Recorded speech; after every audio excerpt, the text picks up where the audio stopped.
Hi Capricorn! Welcome po sa ating channel at ito ay yung Daily Gabay Tarot Reading for December 15, 2024. Please bear in mind that kung naka-resonate kayo, comment down.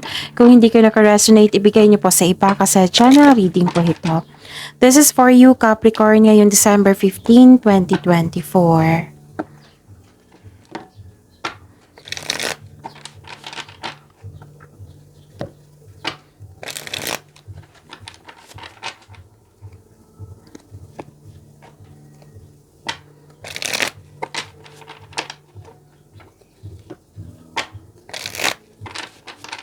Para po ito sa inyo Capricorn ngayong December 15, 2024.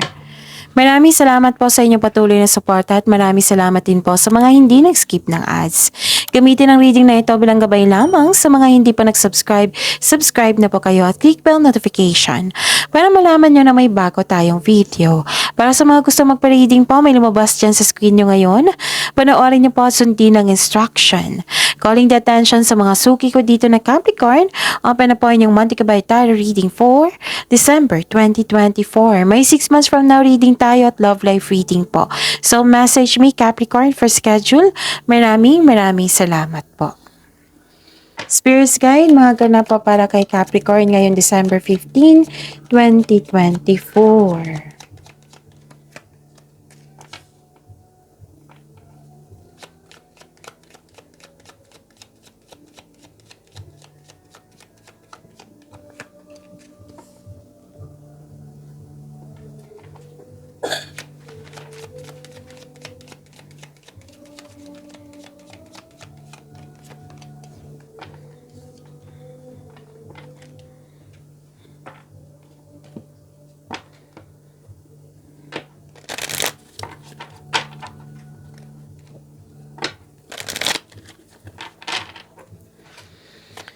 Spirits Guide, mga mensahe po para kay Capricorn ngayong December 15, 2024. I need 2 cards po.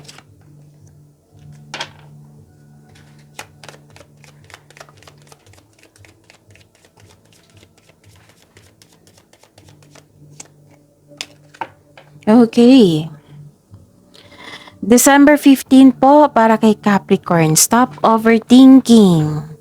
Don't worry kasi nakita ko naman dito na may positive outcome po. May positive opportunities, good luck, good karma, things going your way. Naka-receive kayo ng wisdom message. Okay, so may success dito. Okay? So, wisdom message, naka-receive kayo at may nag-support sa iyo. The choice is clear for you now. Follow the wisdom and trust you feel in your heart. So, dalawang card na po nagsabi dito ha. May nagbigay sa iyo ng wisdom message para magiging okay na kayo. The time is right to access and master your abilities. Do so with humility and control. Spirits Guide, mga ganap po para kay Capricorn ngayong December 15, 2024. Energy po. Energy, Capricorn. The clarification of this card po.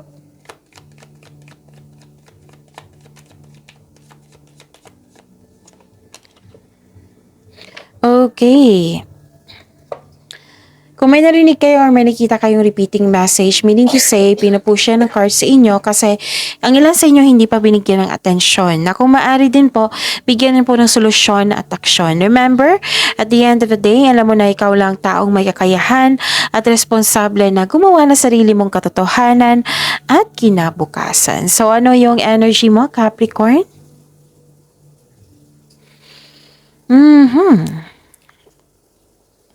Nakikita ko dito na nagkaroon po ng stagnation. Pwedeng nagkaroon ng your emotional energy is stagnant today. Pagod, nagmuni-muni, malalim ng iniisip, nire-restrict mo yung sarili mo at nagkaroon ng apathy or yung nawalan kayo ng interest. Pwede din may alok na kailangan yung pag-isipan ng mabuti or kailangan na may piliin. Ang iba sa inyo kasi naging guarded. Ayaw mo nang masaktan kaya naging wise ka na sa paggawa ng desisyon. Nag-iisip ka kung paano maiwasan yung trauma na hindi mangyayari ulit. Okay? At Nakikita ko dito na may hindi nagkasundo, naging disbalansa, nagkaroon ng frustration, separation. Pwedeng nangyari na ito sa nakaraan na naisip mo ito ngayon. Pwede din may nag-promise sa inyo na hindi niya nabigay. Nalilito ka sa paggawa ng desisyon dito, may disconnection sa isang tao. So to fix the imbalance, look inward to see where you can find the source of this harmony. Isipin nyo ng mabuti kung bakit nagkaroon kayo ng hindi pagkakasundo. Okay? Spirit's Guide, Career and Money po ni Capricorn ngayong December 15, 2024. And the clarification of this card po.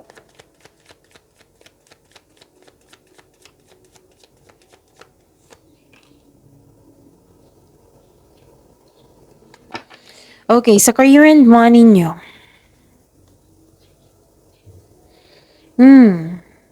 Nakita ko dito na nagkaroon po ng tension, away, argument. Kasi may irresponsable na tao. Tapos, sabi ng card dito, save money, control on overspending.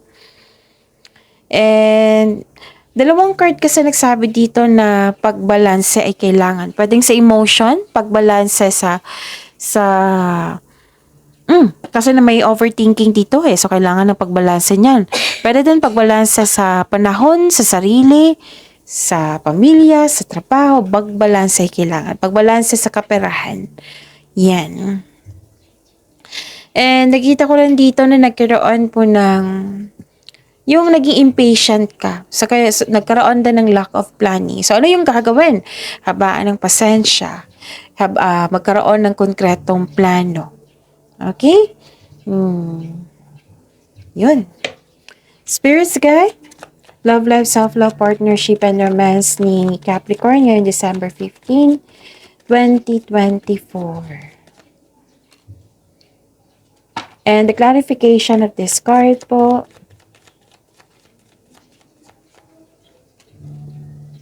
Okay. Maraming salamat po sa patuloy na tiwala at suporta sa ating channel. At maraming salamat din po sa mga hindi nag-skip ng ads. Ang ganda, happiness. Ito yung sinabi ko sa inyo kanina na may success na nangyari. Happiness, clarity, optimism, satisfaction, radiance, positivity. Bumalik yung strength nyo dito. May matatanggap kang news na may buntis or wedding. Maaari rin na nagkaroon kayo ng happy bonding ngayon. Sa mga single, may bala kayong mag-beach outing or camp outing ngayon to escape everyday pressures. Actually, this is success, achievement na parating, may parating na blessings na it will lead you to happiness po. Improvement sa health, andito din, naka-recover ka na. Ito ay kaaya-ayang pakiramdam. May nakita kong reunion dito ng isang grupo ng tao. Tapos comfortable ka na at secure ka na sa buhay mo. Tapos gusto niyo mag-vacation leave sa bahay. Oo. Enjoy your success, okay? You're feeling healthier inside and out. Na-overcome mo na yung nararamdaman mong sadness or illness. Okay?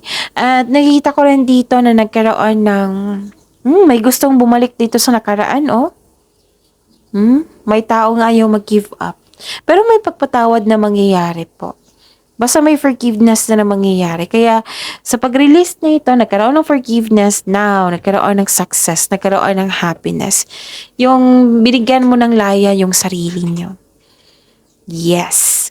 So, yun. Claim the success. Okay? May dumating daw na opportunity na hindi nyo napansin. Kasi nakatutok kayo sa mga opportunities na dumating. May opportunity po daw na dumating na kailangan nyong bigyan ng atensyon. Kaya nga, stop overthinking kasi hindi mo to makikita, marirealize kung magkakaroon ng overthinking. So, how to stop overthinking? Bigyan ng solusyon. Kung problema ito, bigyan ng solusyon. Tapos, kung hindi pa kaya, bigyan niyo po ng panahon. Change the channel. At saka, learn mindfulness skills. Search nyo sa Google yan. Mindfulness skills and time for reflection. Yan, nakatulong yan sila to stop overthinking. Okay? So, yan, nasabi ko na lahat. Claim this success. Claim these blessings at pagyamanin niyo po. See you tomorrow, Capricorn.